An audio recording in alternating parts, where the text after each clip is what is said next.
जो आज हम पढ़ेंगे ऑस्वाल्ड वॉकर मेथड, जो कि जेई एडवांस के यहाँ पे बहुत इंपॉर्टेंट है।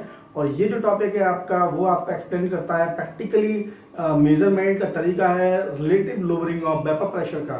ठीक है, 4 से 8 मार्क्स का वेटेज है इसका, तो बहुत ध्यान से देखें इसको। ठीक है, तो हम यहाँ स्टार्ट करने वाले हैं ऑस्वाल्ड वॉकर मेथड। अब इस मेथड से समझने से पहले कुछ चीजें हैं वो आप समझ लें।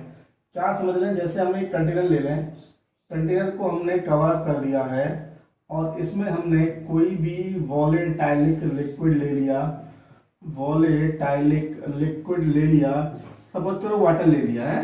ठीक है, तो आपको मालूम है किसी भी टेम्परेचर पर वाटर जो है आपका एक स्टेबलाइज इक्विलिब्रियम पर रहेगा लिक्विड के साथ में, और यहाँ इसका कुछ ना कुछ वेपर प्रेशर होगा। मान लेते हैं अभी ये प्योर वाटर है तो ट्रीट हो रहा है एज अ प्योर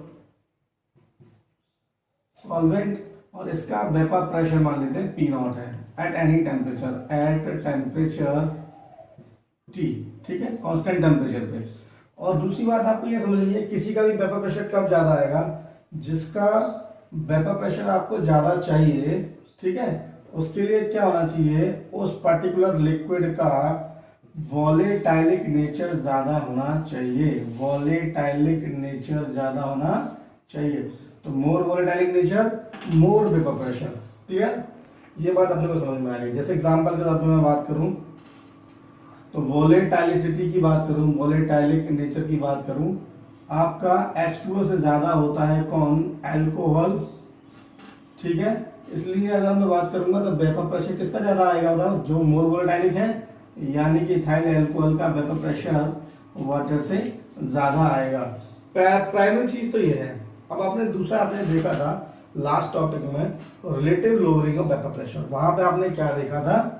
वहां पे आपने देखा था जब आप प्योर सॉल्वेंट में आपने कुछ भी नॉन वोलेटाइल सॉल्यूट ऐड कर दिया था, तो जो आपका सॉल्यूशन बन गया था, सॉल्यूशन बन गया था, अब सॉल्यूशन का वेपर प्रेशर को हमने डिनोटेड किया था PS से। क्लियर? तो P0 is the vapor pressure of pure solvent and PS is the vapor pressure of क्या बेटा? solution। relative lowering of vapor pressure। हमने क्या पढ़ा बेटा? RLPP। हमने लास्ट क्लास में RLPP पढ़ा था, P0 minus PS upon P0 equal to mole fraction of solute। ये हमने पढ़ लिया था। 3 कंटेनर लिए, उन तीनों कंटेनर में इन्होंने अलग अलग लिक्विड इन्होंने भर लिया। समझिए बात को ध्यान से। लिक्विड इन सेंस, पहले में इन्होंने भरा सॉल्यूशन जिसकी वेपर का प्रेशर आपको पता है, हमने मान लिया है कितना है? PS है। दूसरे में इन्होंने भरा प्योर लिक्विड, यानी हम उसे प्योर सॉल्वेंट कह सकते हैं। और तीसरे में इन्होंने भरा कोई भी डिहाइड्रेटिंग एजेंट, सॉलिड या लिक्विड कैसा भी हो सकता है, dehydrating agent like lime CaO और एल्यूमिना Al2O3। इस तरह से इन्होंने कोई डिहाइड्रेटिंग एजेंट ले लिया। ठीक है, अब इन्होंने क्या किया? देखो, इन तीनों कंटेनर को इन्होंने क्या किया? तीनों कंटेनर को इस तरह से इन्होंने ऐसे कनेक्ट कर दिया एक ट्यूब के थ्रू। ठीक, इस तरह से इस ट्यूब के थ्रू, और यहां एक आउटलेट बना दिया। This is what? Outlet. Clear? और यहां इस कंटेनर में इन्होंने पहले कंटेनर में पास किया आपका ड्राई एयर। ड्राई एयर मतलब नो मॉइस्चर। यहाँ ये आपके सॉल्यूशन की पेपर्स हैं, यहाँ पे ये आपकी प्योर सॉल्वेंट की पेपर्स हैं। तो देखो अब इन्होंने क्या देखा, जैसे ये ड्राई एयर यहाँ आई, ये इससे कांटेक्ट में आती है, तो क्या करेगी?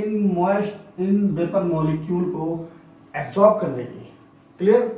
अगर ऐसा होगा तो सॉल्यूशन का कुछ वेट था जो इंक्लूडिंग दिस था, वेपर्स का भी वेट इंक्लूड था उसमें।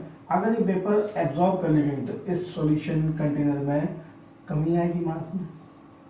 बोलो, क्योंकि इन क्या हुआ, dry air in vapour molecule लेके आगे निकल गई तो पेपर हट गई यहाँ से, और जब ये पेपर यहाँ से हट गई तो क्या हुआ, सॉल्यूशन कंटेनर में मास की कमी आई। तो देखो वो कितना कम होगा मास, जितना यहाँ पेपर होंगी, और पेपर कितनी होंगी वो हम डिसाइड करेंगे से इसके पेपर प्रेशर से। तो हम बात कर रहे हैं loss in weight of solution container, वो डायरेक्टली प्रोपोर्शनल होगा आपका पीएस के, वेपर प्रेशर ऑफ सॉल्यूशन। जितनी वेपर प्रेशर होगी वो इन वेपर्स की वजह से होगी, और ये वेपर ही हट गई तो वहां पे क्या होगा, लॉस इन वेट। और वो किस पर डिपेंड कर रहा है, वेपर प्रेशर पे, क्योंकि वेपर प्रेशर किस पर डिपेंड कर रही है, वेपर मॉलिक्यूल पे, पहली बात। दूसरी बात यहाँ पे देखो, अब यहाँ से जो ड्राई एयर था आपका, अब ये इन मॉइस्ट मॉलिक्यूल को लेकर के यहाँ पे हो गई है ये मॉइस्ट एयर,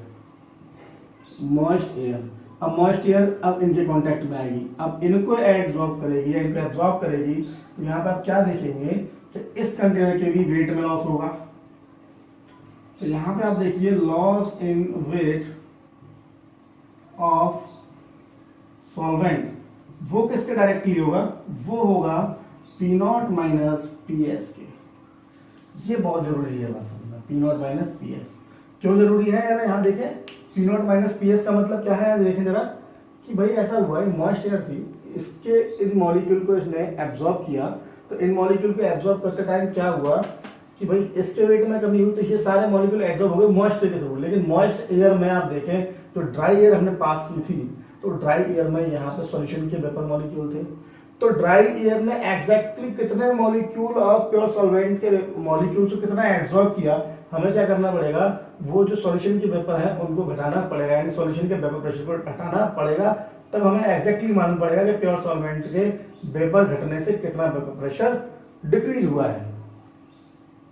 इसलिए हमने किया P naught minus P S. अब हमने इसको मान लिया क्वेश्चन नंबर 1, हमने इसको मान लिया क्वेश्चन नंबर 2, तो क्या करो बेटा, क्वेश्चन नंबर 2 को डिवाइड कर दे क्वेश्चन नंबर 1 से, और डिवाइड करते ही क्या आएगा देखो, loss in weight of solution upon loss in weight of pure solvent equal to P naught minus P S upon P not.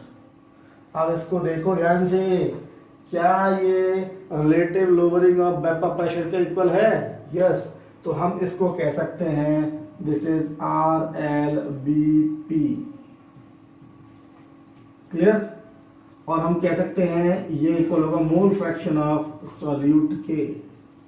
तो आपको यहां से क्या मालूम पड़ा, अगर आपको सवाल इस टर्म में दे रखा है तो आप इन दोनों टर्म को यूज कर लें, सवाल आपको इन टर्म में दे रखा है इन टर्म में यूज कर लें, आप समझ में आ रही है आपको। तो हम यहां से कह सकते हैं कि भाई रिलेटिव लोअरिंग और वेपर प्रेशर जो है वो आपका also be equal to the क्या बोलो, loss in weight of solution upon loss in weight of solvent, clear. और ये दे रखा हो, ये पूछा हो, ये गिवन हो, कुछ भी आपसे नाम कर सकता है, और ये सब हमारे किसके बराबर होगा, P naught minus P S upon P not. और सॉल्यूट का मोल फ्रैक्शन कैसे निकालते हो, सॉल्यूट के मोल अपॉन टोटल मोल। तो जैसा आपको डाटा गिवन हो वैसा आप सॉल्व कर सकते हैं, ठीक। यहाँ पे आपका relative lowering of vapour pressure complete होता है। मैंने लास्ट लेक्चर में कुछ क्वेश्चंस कराए, इसके क्वेश्चन बहुत आसान होंगे, तो आप बने रहिए मेरे साथ और इस टॉपिक को जरूर जरूर जरूर स्ट्रॉन्ग करिए। तब तक के लिए स्टे ब्लेस्ड, थैंक यू।